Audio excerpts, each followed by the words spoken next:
Okay, we are live. Kevin White Show. Let's see if we can straighten out here. So, engineer is off tonight, and I'm working this on my own. So there we go. We are live. We're going to make this public. There we go. There we go. Welcome to the Kevin White Show. This is your host, Kevin White. It's been a while since I've been on. I have bronchitis and all the other stuff going on, and two new grandsons that were born recently. I'm very happy. It's no feeling like that anymore. But tonight, our guest is Mr. Rickey Padgett. So he's now. Mr. Rickey Padgett is Executive Director of the North Carolina Sheriff's Police Alliance, Durham, North Carolina Planning Commissioner, former retired captain, ran for Senate, North Carolina, District 22. Welcome to the program, sir. How are you? Hey, I'm doing great, and thank you for the invite. Been looking forward to this, and kind of took a little break, but I'm back into it now and revamping some of the stuff. But I like doing kind of these shows. I've done your show before, and it was a great show, and looking forward to it again this time. It's got some things to talk about on our local levels throughout our country. Exactly, and tell us what you're going to talk about. This is very interesting, and a lot of people don't realize this is how government works. If you want to go ahead. Yeah, I tell you what I've learned more than anything, being in the different line of work that I'm in, is a lot of people say, "Well, my job's not political. I just stay out of politics," or I hate politics and I'm not in it. Well, the sad story, if you don't like politics, is that you are in it. You just don't realize it. Because every time you drive over a bridge, wherever that bridge is on a state maintained highway, whoever did that bridge had a connection somehow through the political avenues to get that bridge done. They can say what they want to say. Everything is local politics. Local. You can go out on the federal level and you can vote. You can do all the things you want to on the federal level. But if you want the issues that's going to capture your bread and butter issues, things you're going to talk about at your kitchen table with your family or out to dinner with your friends, you got to think local and who your local leaders are to be and who you need in place. Because things can be going great on the federal level or bad. The only problem is that on the state level, if they're bad on the front of the top, they're going to be really bad in the state unless you have leaders in place that know how to govern and manage and lead through the different types of crises, sometimes that the federal government puts on us. And that's just the way it is. Whether it's the inflation, whether it's the president, whether it's the vice president, everybody knows vice president, what is that? They're pretty much a ceremonial position. They go out there and pretend to put flames out, and then they hide in the background, or they sit around and they're told to shut up and say nothing until it's their turn. That's just the way it is. But the reality is if you want to get things done, you got to do it on a local level, and you got to know who your local people are, and don't vote just because somebody tells you something. Check the boxes, check everything about them, find out who they are, find out the real deal, find out where they come from, find out what their background is, and what they've accomplished. Because let me tell you something, people who fail in life become better leaders. People who are entitled and become an entitled politician and don't fail regardless, have no clue about what leading is about. They follow. And that's why you got to look at leaders like we have in North Carolina. We have a governor that's Democrat, deep Democrat. And we've got a lieutenant governor that's Republican. And that comes by way of the vote. And now the Republican, Mark Robinson, is running for the governor's race. And the governor, he's a two-term governor. Now, the governor at one point was running back and forth to New York because his goal was, felt like that Trump would win 2 terms, and he'd be ready for 2024, and then he would mount a presidential race. That was his goal the whole time when he was raising money all over the country, going to all these places, until it didn't work out. And now you got another powerhouse election coming up, and the one that was in, and all this stuff that's going on. And he is, re-upping for the job. So this governor can't step in and try to go, because you see what happens when they go into their primaries. they usually don't hold them the way they do. But let's get back into the local. You bet there's going to be a primary in every race. There's going to be a challenger in every race. Like I said, you got to worry what your directions, what your moral compass is. Yeah, and a lot of times there's things that are good for business, but people have to weigh the difference between the moral compass versus the business side of the things. But you have to look at these politicians and decide that is that a deal breaker for you or not? Because that might not be the biggest win that you have. That may be a loss, but you may have a win on the other side. So you can't pretend that every politician is going to do everything you want all the time and then get mad and walk away and I'm not going to vote anymore. What you have to do is stay with it and find out what your politicians are doing, because somebody has to do it. And I always tell everybody, if you're part of the solution, you are part of the problem. Don't complain to me if you don't like who's winning if you're not in the game. Yes, agreed. Not on the field, you're in the stands. And if you're not in the stands, you're not even on the field in the stands, not even in the Coliseum or wherever you may be, then there's no need talking to you, because you add nothing to what the discussion. So voting doesn't cost you anything. Voting costs you absolutely nothing. Paying attention, educating yourself costs you nothing. And that's what you have to do. And until people do that, we're going to stay in bad situations on many, many times. North Carolina is different because this year we really have a chance to elect a man who knows what it's like, who clearly has had financial problems in life. He's not been perfect for him. He's just got his four-year bachelor's degree. Hey, it goes to tell you that's a man that's driven to do the right thing, and he's doing it. And the Americans love it. He's got a grassroots campaign. He spent way less money in his campaign to go into as a lieutenant governor when everybody else was spending, I think total combined was like $60 million. Wow. For the lieutenant governor's race by the time, because there's a lot of rich people in it. And Mark spent less than $500,000. Wow. From the last time. That's a shame you got to spend that kind of money. It's a shame. Yeah, but Mark is a man of the people. I met Mark sometime back on the Facebook. I used to watch his posts, send him little messages because he would post things, and he's known for his posts. People might always like him, but Mark likes to start a conversation. And if you're always saying things that people like, there won't be many conversations. So to get to the problem, to find out what's going on, to have the communication, sometimes you've got to say something that's going to shake up everybody to have the conversation started. Well, Mark's always been honest, and I used to sit there and watch it, and I think, wow, that's pretty good. Sometimes I laugh, and sometimes I just sit there and think, go, Mark, you got it. And it does put people in positions where they fire back. Well, he'd always done that. But then when he got the Greensboro bit, he'd come out there with the guns, Second Amendment rights with the guns, and and his that video went, I think it was like worldwide, 80 million people saw it. I think it's 150 million now. Mm-hmm. It's gone. It's probably even bigger than that now, but it took off. It's crazy. It's big numbers, but again, it went viral. People knew who he was, and he's very articulate. He explains himself. He gets on the chat, and he doesn't back down or bow down to any station, and he'll talk to anybody, and he'll call the media out. And not many politicians will do that. Mark is not your typical politician.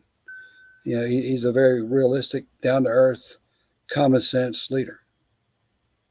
Common sense, it costs you nothing. Just listen and then educate yourself. But yeah, so I'm really pushing those kind of issues, and he's a tough race. It's probably going to be the most money spent in any race because the visceral hate that the left has for him is unbelievable. But again, if the devil hates you, you're doing a pretty good job. If the devil wants you to stay away from the dance, then there's probably the guy that you want to get elected in there.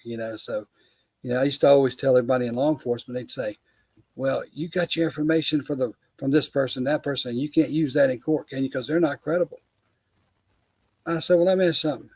Who would you get your credible information from because I can assure you the Pope's not going to the dance that the devil's throwing.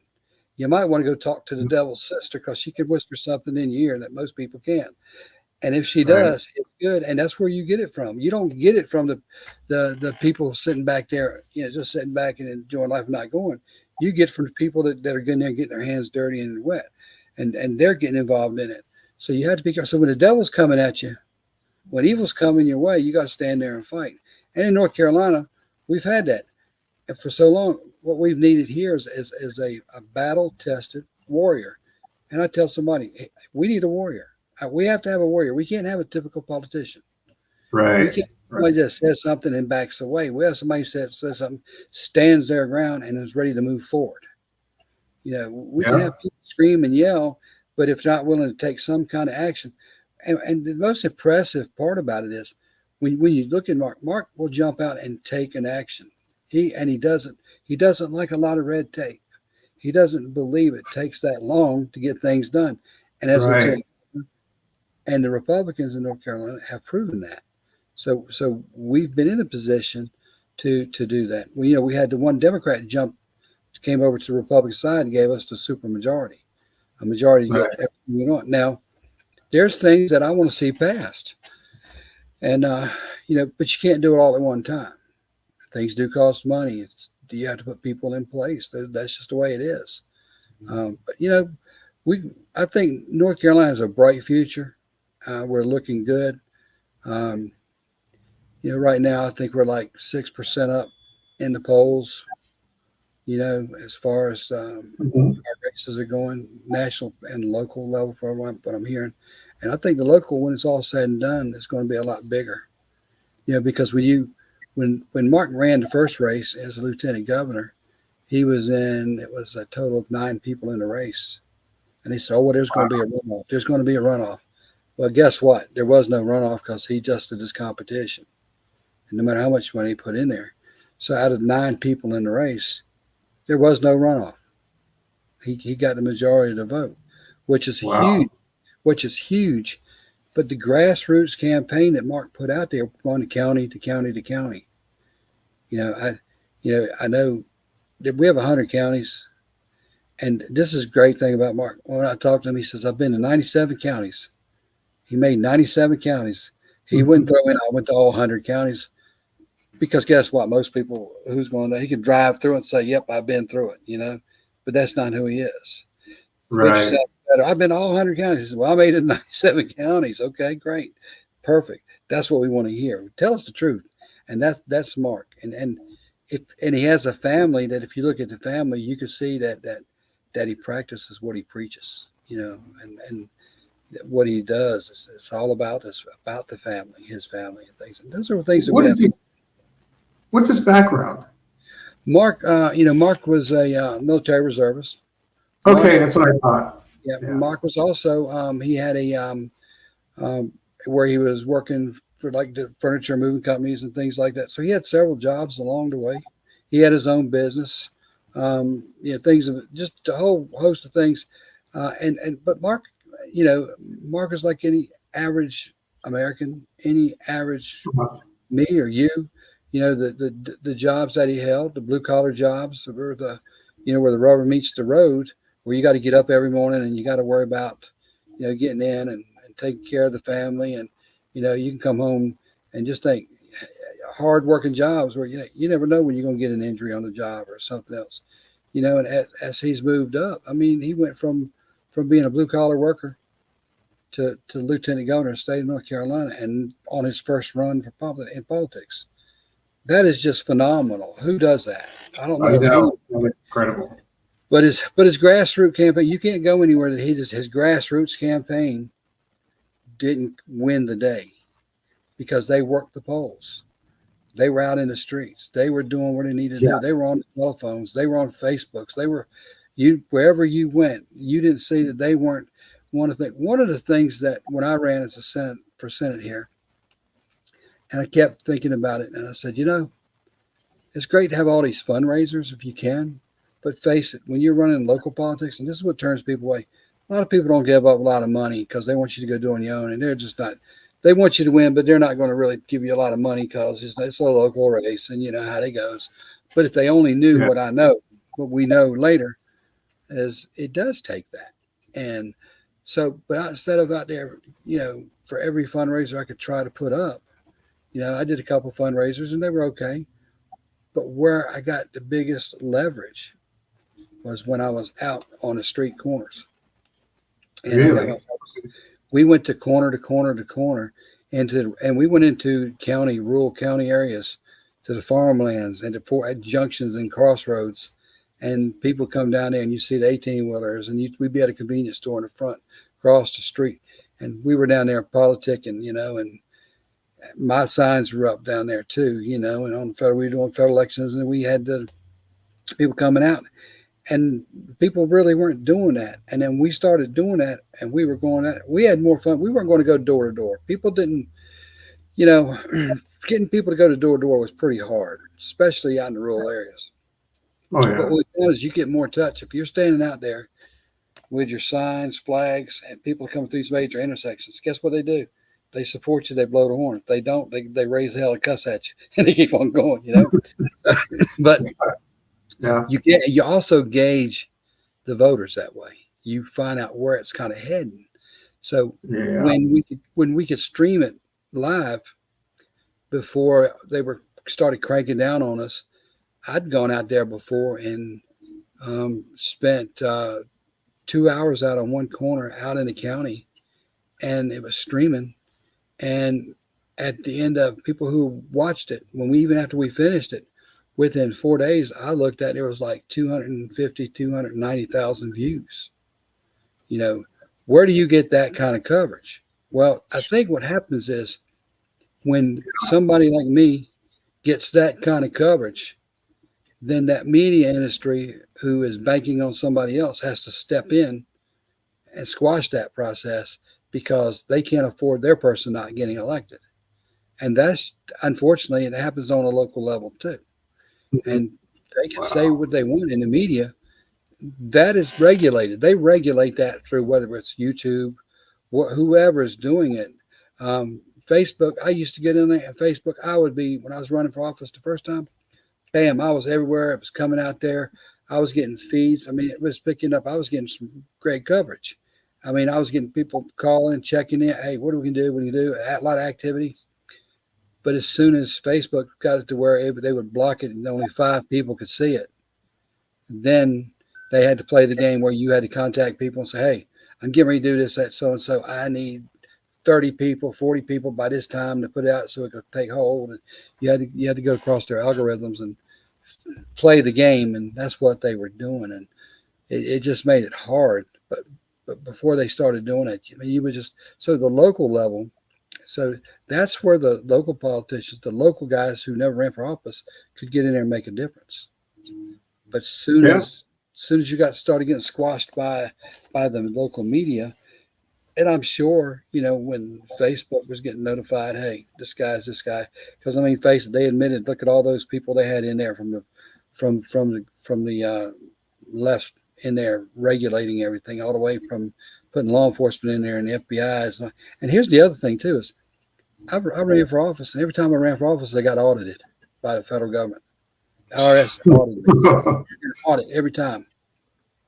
So, you know, I was like, man, you don't want mine for running, but dang, if you don't sit in the IRS office or either you don't go to office anymore, you spend most of your time on the computer back and forth and all that kind of stuff, and an attorney. And by the time I didn't have no problem because the alliance, we have attorneys, we didn't have a problem, but still, I have to pay them a minimum out of my pocket, you know, to have to do it, and they have to go on there, and then you got to check and make sure, and it doesn't matter how good you are at filing your taxes, they're going to go back and find something somewhere. Yeah, you know it. And they're going to say, oh, by the way, since it was like this, now you got a penalty to pay, and the penalty is usually causes for the bigger amount of taxes you got to pay back. It's basically, it's what I call, it's not a corrective phase, because you can't correct that as a punishment phase. You know, I used to tell my kids, I'm not punishing you, I'm taking a corrective action. What does that mean? That's just so dirty. You know, Yeah. It's worse. I understand it's worse in California and in the bigger states. Mhm. It's like mafia kind of. Yeah, You probably I is mean, there too. yeah, I mean, you can't. If you run for office in as a nobody or somebody that's of a conservative mindset, you better expect even if the top tier in the federal government's Republican, that doesn't give you protection because that Republican can't protect you all the way down to the bottom ranks of the IRS or the top because the IRS is going to do what they want to do and they're going to use their political affiliations to do that. And I don't care what anybody says. For me to get audited so much, Yeah. and every time I ran for office, I didn't run for office this time. I just, it was at a point of I'm not. Yeah, I moved out of the district I was in, which was a really rough district. The local politics there were very ruthless, but I stood there and fought them. And best thing is we did go into a harsh city to give you the city that tore down the first statue, mind you, in Durham, North Carolina. Yeah. And I was in there and still was able to go in there and take 6 city blue districts and turn them red. And Wow. people said, well, no, you can't ever do that. And I said, well, watch, let's see how it goes. And if you looked at the map, from the county and the city, you'd have thought I won the election. But Hmm. remember what the blue cities look like, right? The numbers and stuff. So you look at it, even to the counties, with 3 counties. So I landslided in 2 counties. But the Durham County that I was in, you saw more red than you saw blue, but I still lost. So when you looked at the whole district, it was nothing but red. And again, it's the blue cities that happens. But it didn't sour me not to run the next time because it's like, what I did do, if you could turn some districts, and the only way you could turn the districts is you do have to have money. And the way you're only going to do it, I use what do you call it, geo, everything geo process where they can hit the cell phone and everywhere you go, you can, wherever you want it to go. Right. So Yeah. I was talking about, and again, the campaign that I ran, I talked as a Republican, I talked about mental health Yeah. being a fix. Mental health is a fix. And the way you can fix this is you have to get out there and talk about the issues to the people who are affected the most. And if that Yes. means you have to go down in the city and talk to Democrats, then get your butt down there and talk to those Democrats. Because guess what? That's where I won. Hmm. That's where I had organizations coming to me and said, which I know they only endorsed Democrats. I already knew that. But I went down there and I talked to these organizations, and guess what? They quote unquote don't come out with official endorsement, and they didn't. But I know they were talking for me behind the scenes because it showed it in the districts where I was winning. And getting out, you know, doing the geo process, getting out, hitting the cell phones. You don't go to just hit any randomly over the houses. You got to tell people who you are. Well, I hate getting those hits on the cell phones. But if you're at a Duke hospital or you're in a Hispanic area complex and you want to get your message out, you got to do it in Spanish, and you want to talk about mental health, then you got to get your message out in Spanish. You got to use the cell phone because that's what everybody looks at. They're not looking at emails anymore. Use the cell phone, hit the hit, and I used to love it because I even went to like Walmart. I'd be in the parking lot of Walmart, and I knew that the phones were getting ready to get hit. And boom, as soon as I started seeing people picking them up, I walk up and go, "Did you get the same thing?" They go, "Yeah." I'd say, "Guess what? I did too." And if you look at it, that's me, and I'm Rick Padgett, and that's how I started the conversations. I Yeah. want to talk Right. to you. So, and people would do that. And yeah, you can find people don't agree, but that's great too. But guess what? When they leave, they're not cussing you out. If they're willing to sit and have the conversation. Now there are people go, I'm not this and I'm not. Okay, that's fine. You can't win them over. But remember, it's not about winning somebody over as much as it is trying to educate somebody on the real facts without trying to make them sound like they're stupid and ignorant because they're not stupid and ignorant. They just haven't been informed or nor have they paid attention. It's not, don't ever assume that because somebody don't know it that they're just too ignorant to understand it. and it's not about arguing with them. It's about giving them the information. And you could give them the information. I walk up to somebody and say, "Hey, I'm Rick Padgett. I'm running for Senate. I'd love to support." And within 7 to 10 seconds, they're going to have a quick impression of who you are, whether they're going to talk to you or not. Right. And if it's quick, and they let it go. But there are some that's going to, hey, well, tell me about yourself. Those people are educating and trying to get themselves. Some people are just running into Walmart because they're in a hurry to use the bathroom. Stay out of their way.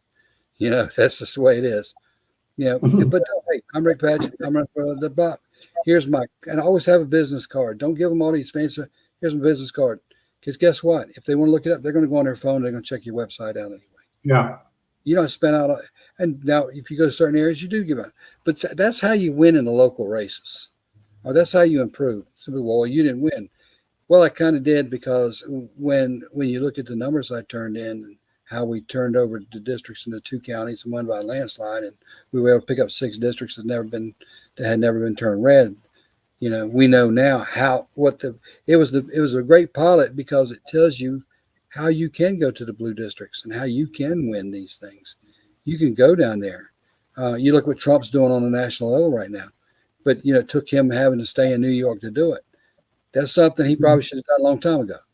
But the reality is that's what our local politicians have to do to win, whether they're running for city council, whether they're running for school boards. Yes. They're the foundation of everything that we do, because they touch our children in a way that nobody else does. Because when you're not teaching your children, somebody else is teaching them for you. And I'd rather be the one teaching my own children than have somebody teaching children for me, mine especially. And then, being in law enforcement 35 years, I worked in the school system. I worked in everything about the sheriff's office, internal affairs, 3 stints in internal affairs. I never wanted to be a drug officer or in charge of the drug unit. People say, why, you didn't like it? No, it wasn't that I didn't like it. It's just that I wasn't a guy that was going to grow a beard with an earring and walk around with long hair and try to convince people what I couldn't convince myself of. I just couldn't see it, and that's just not who I was. That was never an area I want to go in. There was people out there that wanted to do that needed that in their mind. That's what they want to do. And I was happy for them. But that was just one area. When they look at me, I go, no. That's not me. I would never do that either. Never. No, sorry. I'll ride around in the car, and I'll go to the domestic disturbances, and and I'll go in on these serious and very dangerous calls. But I will tell you this: I had no desire to be into the drug units, and I'm glad they wanted, and thank God for the ones who wanted to do it. All I can say, because it is a tough battle out there, and crime is on the increase, as you know. Oh yeah, especially now. Well, they put out them BS stats not too long ago and got busted on them from the FBI, about what the stats were, and they found out, they had to go back and revamp them because the way we're doing it. School systems are the same. School systems don't want to tell people what's going on in their school system. Right. Hide it. Yep. As a school liaison officer, I was a captain, and I was in charge of community service, and I'm going to call them out, Durham, North Carolina. We would go into a school system, and we would do a school search down 1 or 2 or 3 hallways. Yeah. We'd go in there and pull out 4 guns. But at the end of the day, when it got to the press, or at the end of the day, when it got downtown to the school system, the way it was written up and the way it went out in press is, we had a school search and a weapon was found. Now, 4 weapons were found. Well, the reason they said they only counted the school search, they refused to count the total of the weapons. So we had a school search where the weapon was found. But because they didn't want to talk about the real deal, maybe 3 weapons or 4 weapons or 2 weapons were found, they just left that out. Now, with us in the sheriff's office, we would put 4 weapons were found. And whoa. They'd always get mad because we were telling the truth, and they didn't want to. They wanted to cover that up.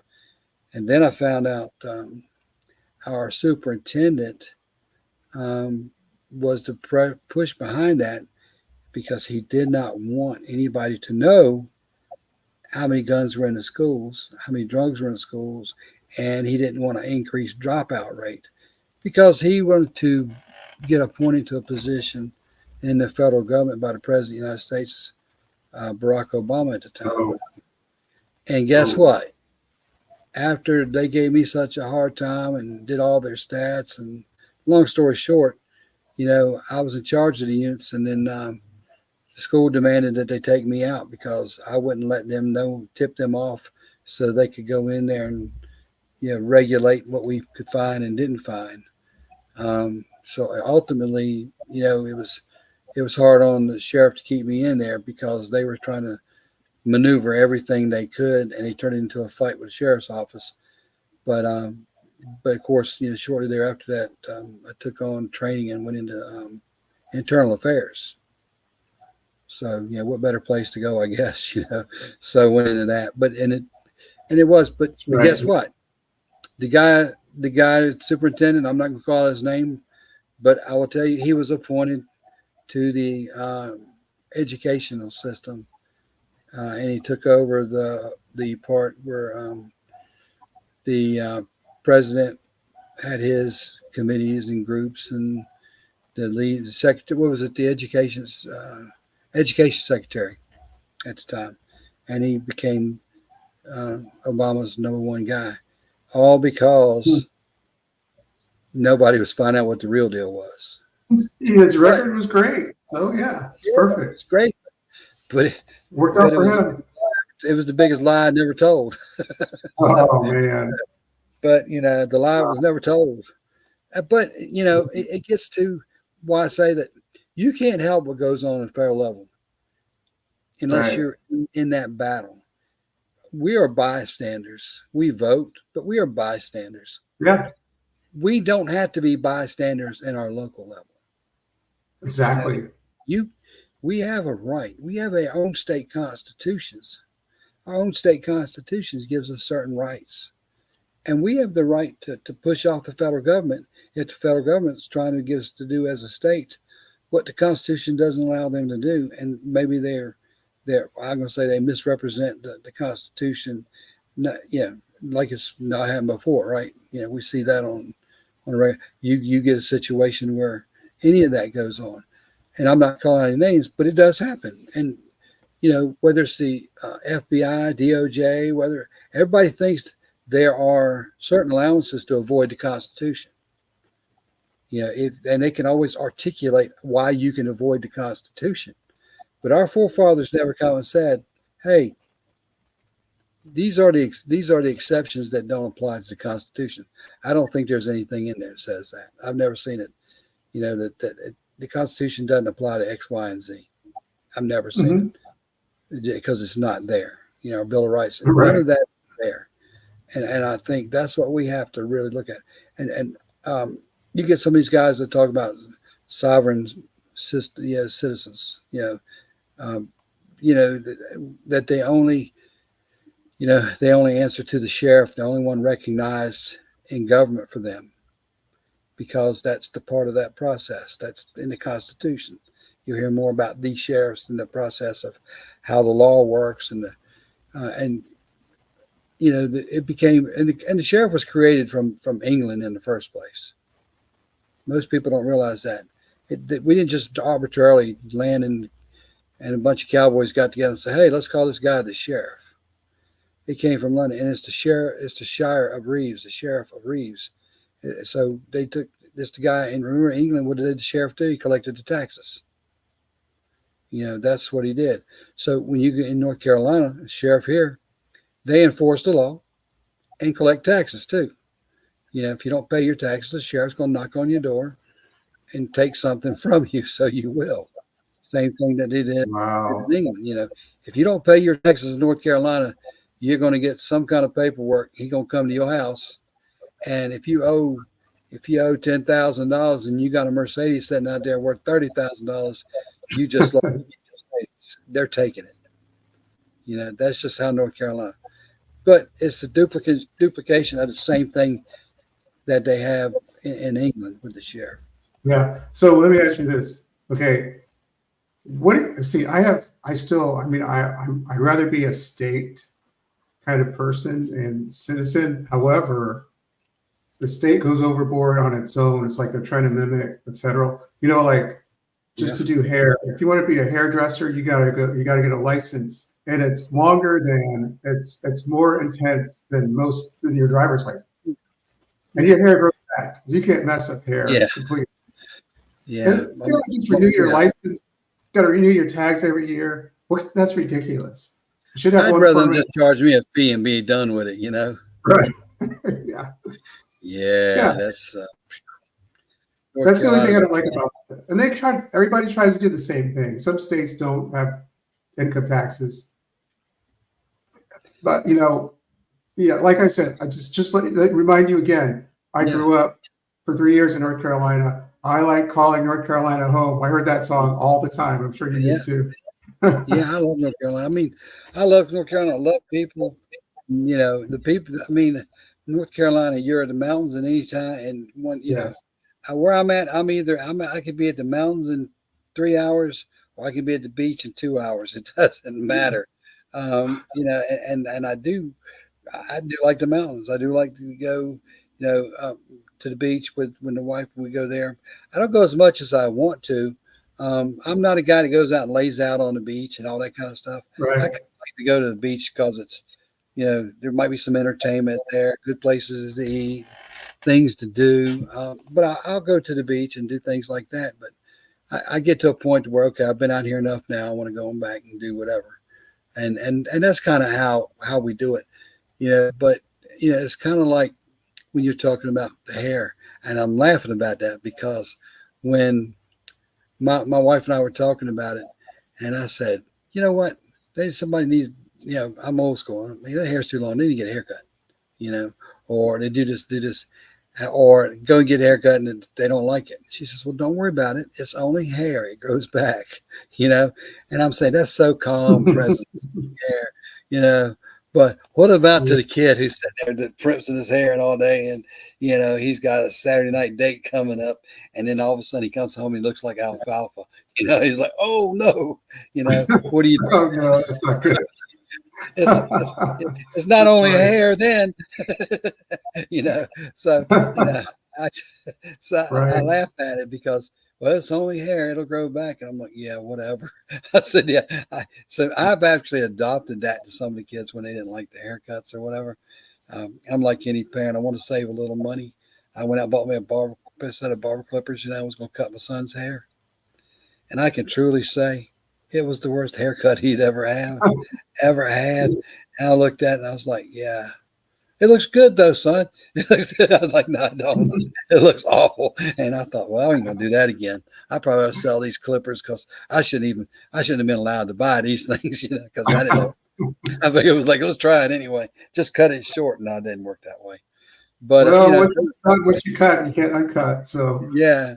But and the thing is and like you said, there's a license for everything. There's a license. And I've never understood this. A person who cut hair, a barber, has to go and they have to sit down there and do a class, a long class, get you credits on the human anatomy. Really? Okay, I get all. Oh yeah, they got the hairdressers. They have to know everything about the bone structures and how all your body, everything, because it's part of your body. It's you got to learn these things. And I'm thinking, oh man, I don't know if my mother went through that and went through the hairdresser school, and I remember her going through it, and she brought them big books home back in the 70s, and she was looking through it, and it had the body structure, and she was telling me about different parts of the body while I was in school. So when I went to school, when I'd sit in class, and they come and I said, "Oh, what's the so and so?" and that's what are you learning this from? Well, my mom brings home the books, and she wants me to help her study, so. She tells them to me, and then I read them back to her. And then later on, she says, well, hey, look, when you went to school, guess what? You already knew what this was, and this was. And I did because I was helping her out. I didn't understand it, but I was helping her out. And she really didn't like it because she's like, I don't know, I have to understand all this, but I still got to do it, And she did. Yeah. I learned a lot. So it was easier for me to go, yeah, well, guess what? I know what that is, or I know what this is. So it works out, for a reason. But again, I still don't understand Why you got to sit there and learn about the foot bones connected to the leg bone? Yeah, that's way overboard. Cut That's hair. crazy. Yeah. But again, they always want to put a license on something. Everything has to have a Uh-huh. license. You have Money. It's all about money. well, in North Carolina, we used to have a permit issued by the sheriff of every county, so you could go buy a firearm. But you don't have to have that anymore because legislation voted that out. Shall not be Now, infringed. right? You Yes. exactly, and that was you can thank our Republicans for that, because that's the concept. Now we've got something that I think that we got conceal and carry. Well, I think we need a constitutional carry, which means you buy it, it's yours, you carry it, you conceal it. Because the people who are going to commit the crimes could care less about that law. Right. I mean, Exactly. excuse me, were you shooting him? Can I check your carry conceal permit? I don't think it's going to work that way. You know, Yeah. and I'll be honest with you, when I first heard it, oh, we're going to do carry conceal classes, and you're going to have this and this and that, and I thought, I don't know, that's going to be a good thing.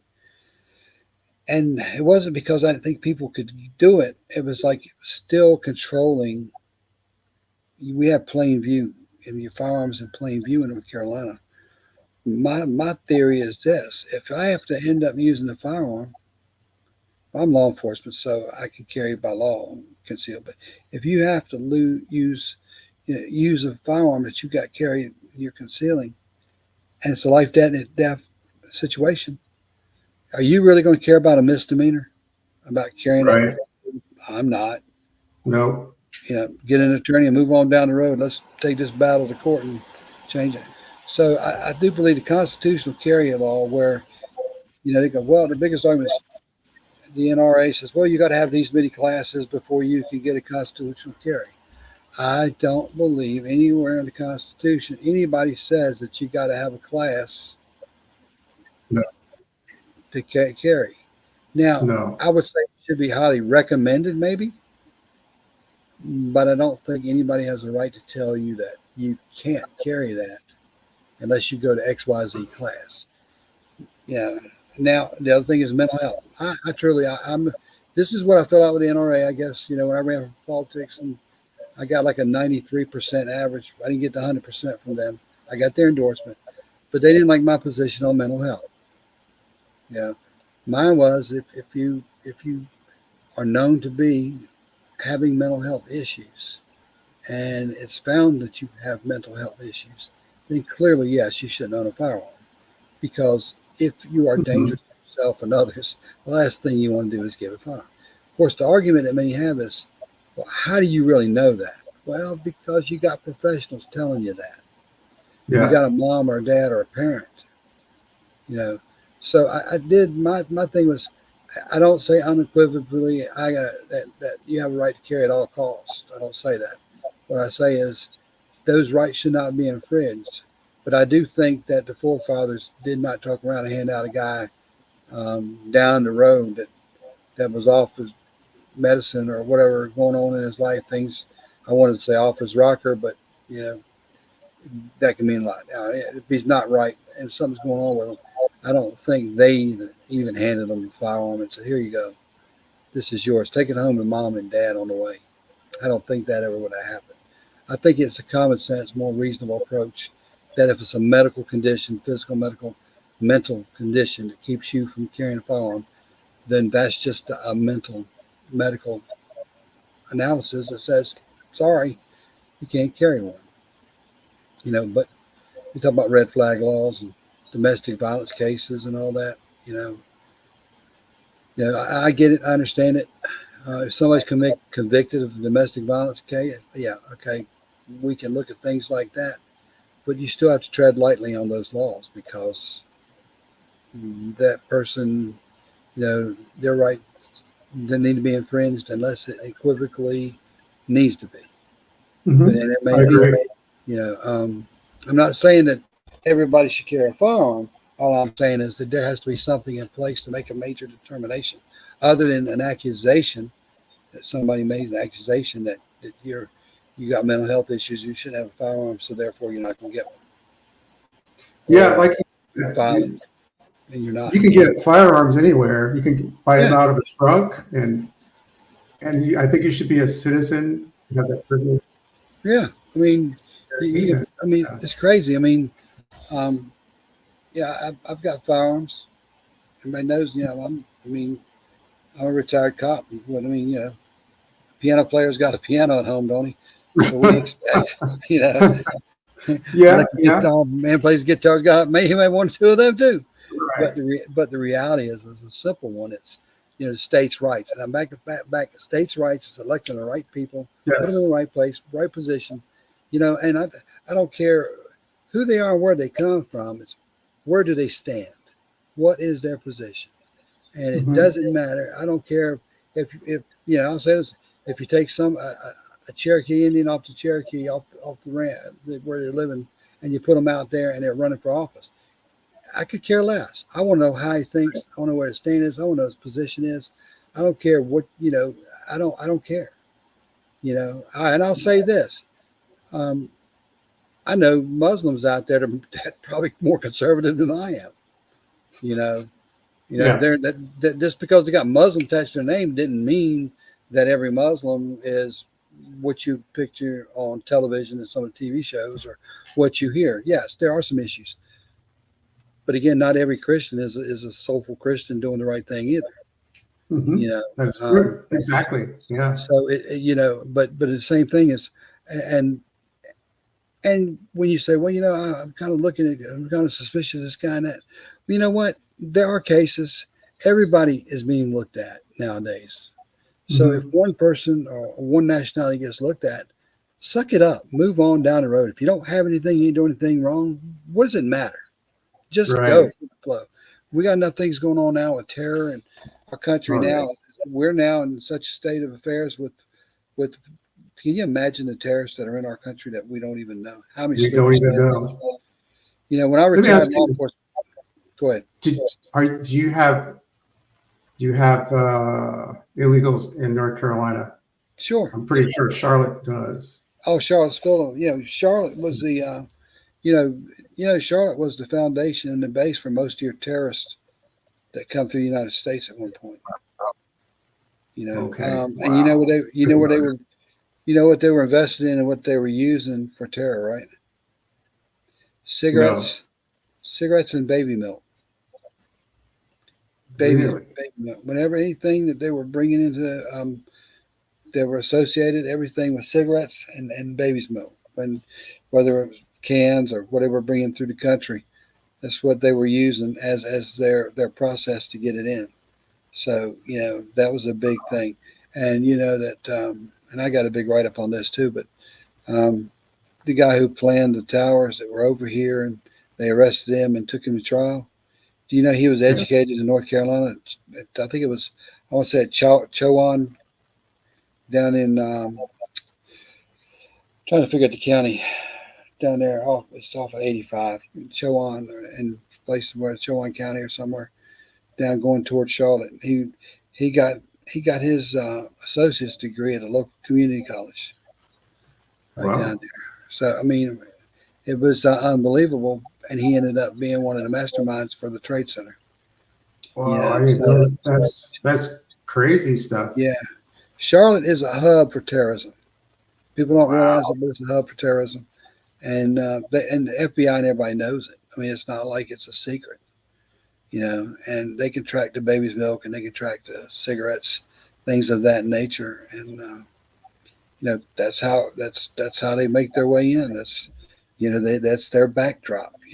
So yeah, there's a lot going on that people don't realize as far as Hmm. terror. And then here's the other thing is, so they go out and they buy land and they turn some of this illegal money over into land because Yeah. the best thing you can have is land, right? So who's gonna really go out and research that part of it? They don't look into that piece of land and go, "Oh man, that's probably out there. That's drug money." People look and say, "Oh, somebody just bought a house or somebody just bought this." One of the things that I want to see politicians in North Carolina do, and I want them to use it the right way, is is that RICO statute Hmm. and Yeah. use it for what it's intended to, not for politics and things of that nature. I don't think we need to weaponize Yeah. I'm tired of politics. that. Yeah, everybody wants to weaponize politics right now, but you know what? The people who weaponize politics now better be careful because they'll give a right and excuse for the next group to come and weaponize politics, and they'll be on the other side. And Yes. I just think that's a sad state of affairs we're in, and that's what the left seems to be pushing. I support Israel. I'm 100%. But reality is, what I think don't matter to Israel. What I think doesn't matter to the White House. What I think doesn't matter to anybody in federal government. What I think probably won't even matter to my wife. So so what I'm not that important. But on the local level, if I say Yes. something, I'm heard. Yes. So Right. and that's my statement for this is quit thinking that everything is the federal. I want to know what's going on. I want to educate myself. I want to vote, and I'll have my opinions. But when it comes to putting action where the boots on the ground, your boots have to hit the ground right where you Mhm. stand, not where you kick them off at and they land. All you got is boots on the other side of the room. You got to be in them boots, and the boots have got to be on the ground. You got to have boots on the ground. It's rubber meets the road. And until Boots on you the do that, ground. That's the military talk. yeah, exactly. Tell That's me where, about. yeah. Yeah, you were in the military. Oh yeah. Law enforcement. I was in the 101st Airborne Division. Oh, right, right. So I was 101st, and then I later went to Germany, and I was in the Third Infantry Division, and I was right there in Third Infantry Division, which is the Kitzingen Barracks, but just across the Rhine River was a little spot, and it's called Würzburg, and it's also Third Infantry Division, and it's where Audie Murphy was at. Okay. So I Yeah. actually went across the river to Würzburg, which is the military post there at the time, and got to walk up in there, and they were like, "That's where Audie Murphy stayed when he was here. That was his room there." No And I'm way. like, "Well, why didn't they put up something that says Audie Murphy stayed here or something?" You know, Right. it's because they didn't care. They're like, "That's where Audie Murphy stayed." You can be everything you want to be in the military, and you can be out, and you can be everything you want to be for the military, but to the military, you still just Audie Murphy. You're not unless you're a PR machine. Yeah, exactly at the time, yes. And so Yeah. like you talked about Mark Robinson, and because you said he doesn't like to wait for stuff, he likes to get it done. I knew he was somehow connected to the military. Oh yeah. Oh yeah. There you go. Yeah. Mark is just he's a phenomenal guy. I mean, he is a gentle giant, but Mhm. I've seen him stand there and people approach him out of the blue, and he stand and they're blah blah blah blah blah blah blah blah, and he'll stand toe to toe with them, and he'll say, "This is why." And usually they Mhm. walk away stuttering because they can't keep Yeah. it. They can't keep there because he is. I mean, I wouldn't want to have to debate him. I can tell you that. I mean, oh no, it's yours, Mark. You keep it. I want nothing to do with it. I'm with you. I'm here. I'm on He's your side. he's the leader, man. He is the leader. If you've never met one, when you meet him, he is the leader, and he will take you to the top. And I'm gonna tell you something. I'm gonna predict something, and I'm gonna say it right here now. And I've said it before. When his term of governor is over with, he's got bigger, better things. I predict that Mark Robinson will be president of the United States one day. Oh, I that's believe awesome. that. I've I heard think it. that. Yeah. I think he would be a great vice president. Uh-huh. Um, but I think But again, I want him as governor today. I We think need him as that'd be great. you know. Yes. I don't want him to be president now. I don't want him to be vice president. I want him as governor because Yeah. Mark Robinson's a stand-up act. He is the guy that the cops we always say, he is the guy, running into the fire with you when everybody else Mhm. is running out. He's the guy Right. that's going to be standing beside you and with you, not behind you, pushing you. There it is. There's that tradition. There's that military thing. Yeah, Yeah, exactly. he's not going to be that guy that, he's not going to be that guy that you can easily BS along the way either.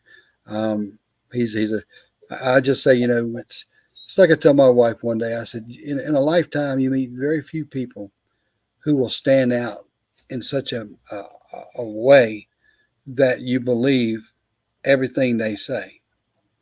And Right. that's a good thing that he's honest and very truthful, because people like Mark who do what he does, there's people on their side that have the same potential ways to maneuver and convince the people on the left that they got their act together and Mhm. they're talking about.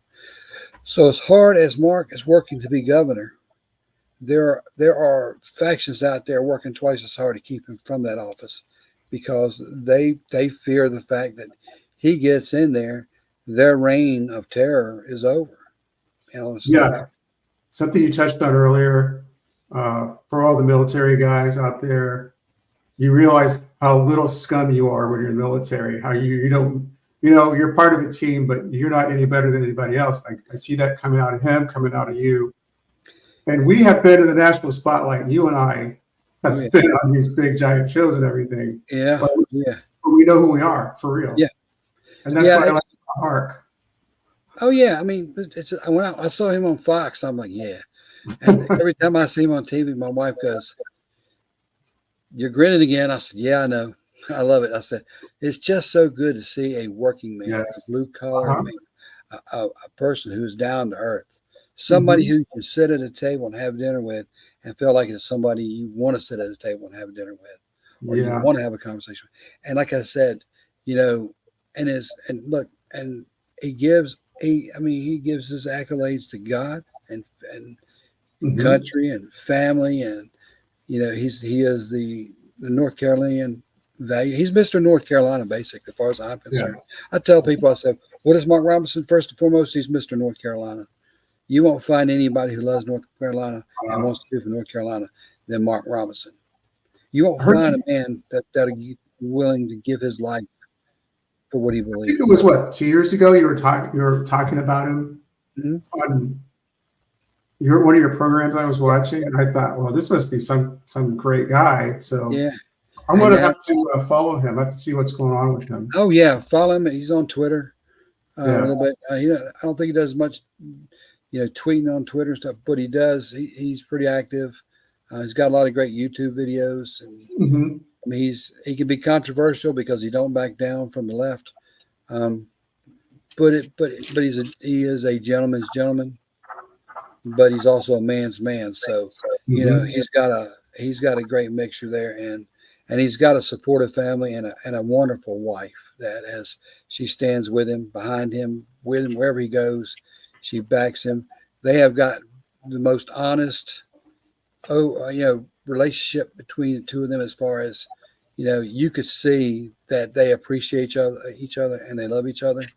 And there's no doubt in my mind that,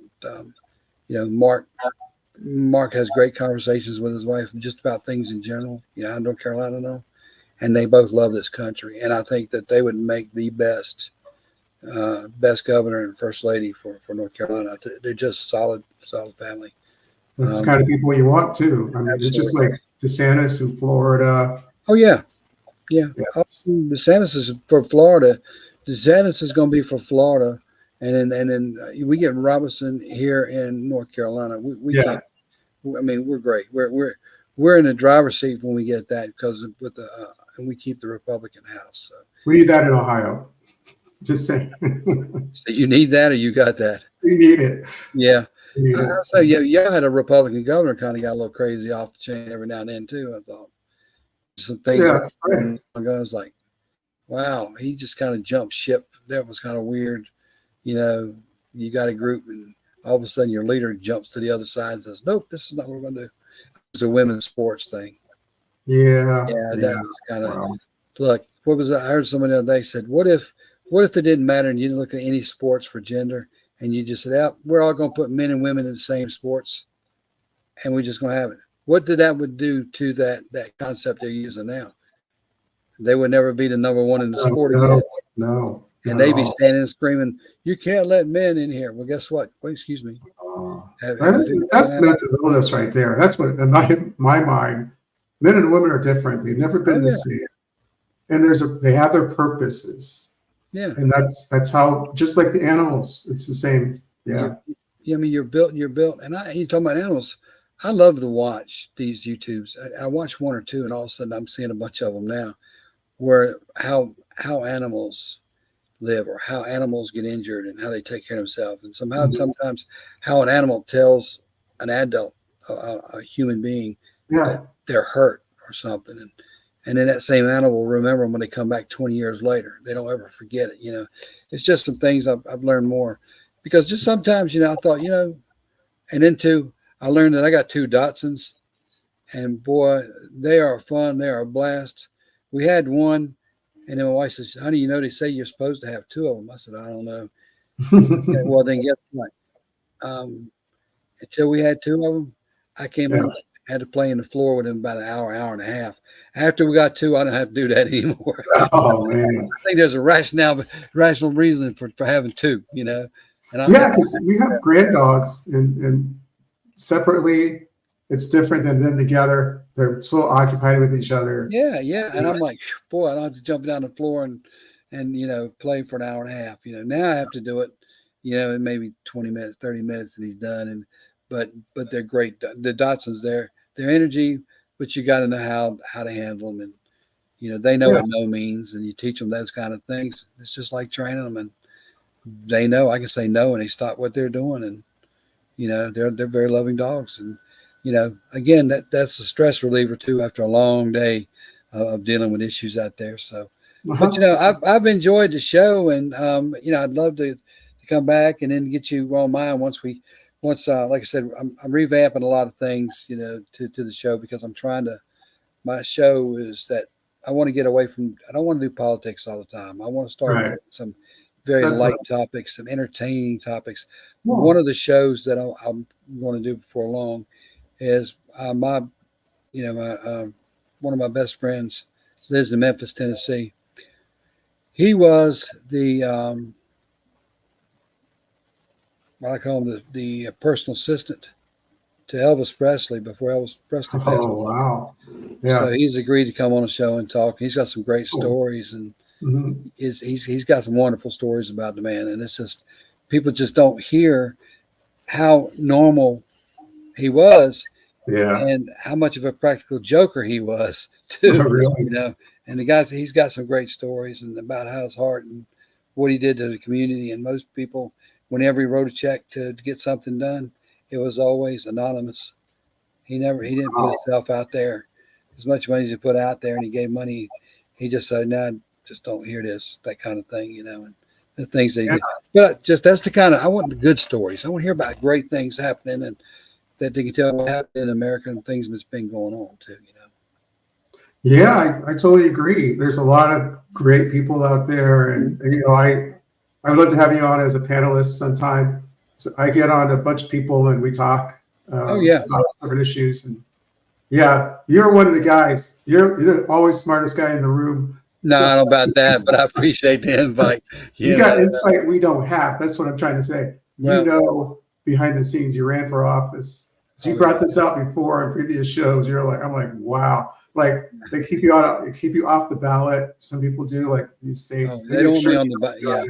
Yeah. They don't want me on the ballot. That's why the IRS keeps hitting me every time I file. I get an appointment with the IRS, and I'm telling my wife, No way. I said, That's man, craziness. Anyway, yeah, it's been a pleasure having you on. yeah. And I look forward to having you back on again. And yeah, being on your show would be great. I'd love to. And Okay. it's great. Like I said, you were one of the first ones I started doing shows with, and I always enjoyed it. So yeah, absolutely. Let's do this again. And then Sure. once I finally get mine kicked up, I'd love to have you on the show. Well, thank you. And we'll talk about anything. I talked to a guy today. He said, "I don't want you on my show." He says, "Well, I'd like to talk about this." And I said, "Well, I don't want to do all just politics. We both are talking politics, of course." He says, "But I don't know if you want me on your show." I said, "What?" He said, "You believe in UFOs and people out of this world and stuff?" I said, "Do you?" He said, "Yeah." I said, "Then that's all that matters, right?" I said, Exactly. You got to have opinions, right? "Hey, look, if you believe in it, hey, always keep an open mind in the conversation.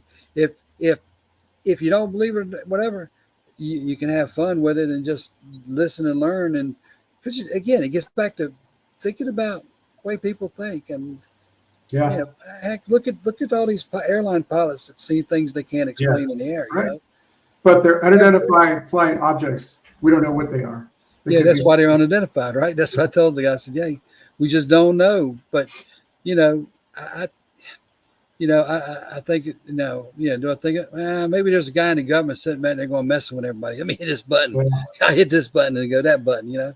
I don't know. I mean, it is what it is. But like I told them, I said, heck, I said I'll even interview somebody that believes in Bigfoot. That doesn't matter to me. It's It's just interesting. it does. Yeah. It's right. You want to hear what people have to say and think. But again, there's a lot of things, and on the show, I'm gonna talk about some things, and I may Yeah. talk about some law enforcement real life experiences that I've gone through that That's will interesting right there. Yeah. That'd test be the time. It kind of teaches you a lot of things, and it's who you align yourself with and who you talk to during them troubling times when you're having to adjust with the crisis of something you just saw or had to deal with. yeah. You know, I always had the ability to take care of business, handle it, be done with it, and then when I'm done with it, go somewhere and de-escalate myself as far as what I've Mhm. just been through. Yeah. And there's been many times when it was nothing but de-escalation and a lot of tears. But as cops and law enforcement officers and leaders, if we go to the place and we lose our cool and start crying, and what's the public going to think? If we can't control it, they know that they're in trouble. So I used to tell people, control it, try to do it, keep you crying for after the thing, after whatever's going on, the best way you can. Because if you get to a bad scene and you get upset and start losing your composure, you have just made everybody else's life miserable. Yeah. Right. You have to be that approach. Yes. Yeah, I can't imagine. I just want to say thank you for your service, both your services, and because that's a job I don't think I could ever do unless I got into it early. I don't think I could. I can't imagine doing that. That's just something that's left out. I mean, that's a hard job. That's a dangerous job sometimes, especially now. Yeah, and I'm glad I'm not having to do it right now too, because Lord have mercy, I mean, these guys they got their hands full, and and again, Yeah. it's just you my wife explains it best. She said, "Honey, you compartmentalize and you put it in Mhm. a pigeonhole. You put it there, and you don't let it come out, and you don't Yeah. let it get." And I tell people, they say, "Well, why don't you suffer, or PTSD? Why don't you have any of that?" And I said, "But it's because when I think about those moments, I think about every moment I've been in. It hasn't been all bad. They haven't been all been good. There's been some bad Mhm. times, but the reality is that if I feel a moment that's coming across me, what I see is the devil in a corner looking at me, and I'm saying, "You ain't coming out because I ain't gonna let you out. Get out of my way." And Right. I just shove it off and keep on going. I don't let it jump on me, and I don't take time. I will tell you, when you have a bad situation, somebody passes away, and you're there, a young man dies in the street for weeks on end, maybe months on end. Every morning that you wake up, his eyes are going to be the first ones you see. Every time you go to Yeah. bed, it's going to be the last ones you remember, until it just kind of fades away, and then Yeah. you do better by it. But you can't let it eat you alive, and you can't let it take you over, because if you do, then the other team wins, no matter who the other team Yeah. is. Yep. But that's just my thought. So, but anyway, and I do have a book coming out not before long, so I'll have that one out too. So What's the name of the I'll get book? it out there. You want to keep that as under the hat now, or? Oh, it's we kind of come up with a name on it. It's from, and I was abused as a child. I had a father that Okay. wasn't really nice. Yeah. To say that if the devil had a right hand man, it would be him. Yeah. He was pretty ruthless. But in saying that, is the book is from black and blue, which means growing up in an abusive situation with a father like that, to Yeah. blue and back, which means into law enforcement, and I'm back. You know, and the concept of the book is a simple one. It's don't turn out because of it, turn out in spite of it, and that's pretty much the theme. Wow. Okay. So that's be coming out. I'll let everybody know, but I'm trying to push that on out there too. So I took notes. So There you go. There you go. I like that. See, I like that. Take them notes. I I did. think I'll just go back and play the video. No, yeah. Looking forward to that. Well, You know, as you know, I'm a publisher. oh, really? Well, definitely need to talk to you, don't I? Maybe let Yes. you look at it. Absolutely. Oh, I would. Yeah. So my publishing company is up there in the corner, Brownie Fox Publishing. Well, we're going to do that because I've been looking for the right, and I know I like what you do. So you got my business 150% right there. But I will leave you one last thing about the fight not too long ago. Sure. I went down. So one of my last calls in law enforcement, I got there was a big fight down at the sweet shop, the new candy shop on the corner. You know what happened? 2 suckers got licked. No. That's what I told them. I tell that joke to kids all the time. They go, "What?" I said, "Yeah, I went to the fight." I tell them the joke all the time. I catch them. I go, "Yeah, yeah." I said, "No, what? 2 suckers got licked." It's like, but that's just on that one. I was like, what? It took a minute to catch up to you then. But anyway, that's them dad jokes. You know how we are, right? My kids are always that. I want to use that one. I want to use that one. That's pretty cool. Yeah, just tell them, say, "Hey, did you hear about the fight at the candy store?" "No, yeah, 2 suckers got licked. You missed it." So that's all you got to do. But anyway, I appreciate the show and you, and definitely stay in touch, and we'll do another show for sure. And Yeah. Hey, I'm definitely going to share the link for the show too. So, like I said, I appreciate everything you do because I've been watching your show for a while too. I've been keeping up with you and the newborn, the new grandbaby, Yeah.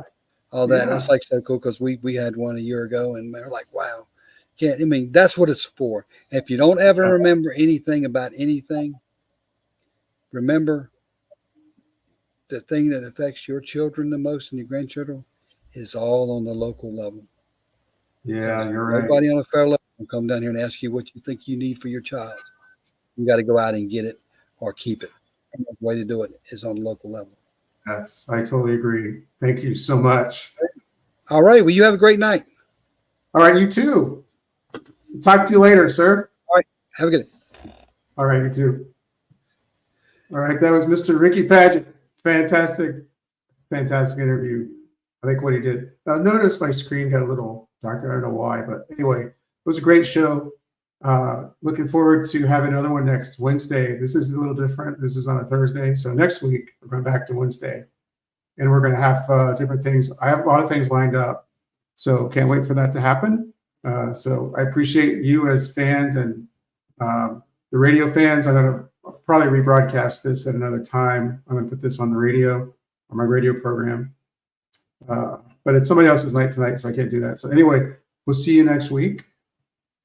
Wednesday at 7 o'clock. Maybe I might do 6 o'clock. We'll see, but you'll see. So I don't advertise too much for this program anymore. I plan to go monetizing in the future. So we'll see how that works out. And it's probably going to be after my retirement. And it's something fun to do. Right now, it's 1 day a week. It could turn into 2 or 3. So anyway, God bless America. God bless you and everybody else. Thank you. Good night.